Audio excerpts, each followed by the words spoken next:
प्रत्येकाच्या आयुष्यात ना एक व्यक्ती असावी लागते, धक्का देणारी. धक्का म्हणजे कडेलोट नाही बरं का. धक्का म्हणजे सोप्या शब्दात सांगायचं झालं तर तुम्हाला पुश करणारी, एखादी कृती करायला प्रवृत्त करणारी. कारण आपण प्रत्येक जणच असतो कोणत्या ना कोणत्या बाबतीत आरंभ शून्य. करता येतंय, करायचंय, इच्छा देखील आहे, पण सुरुवात होत नाही.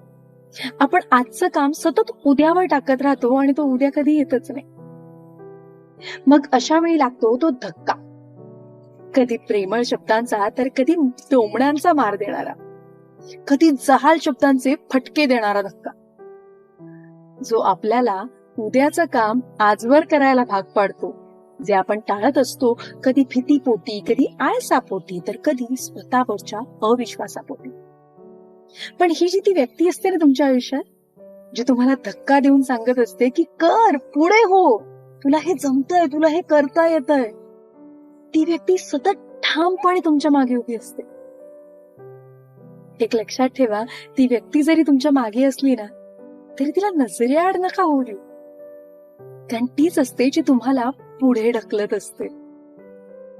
ती करत असते तुम्हाला आरंभ शून्यपासून प्रारंभयुक्त.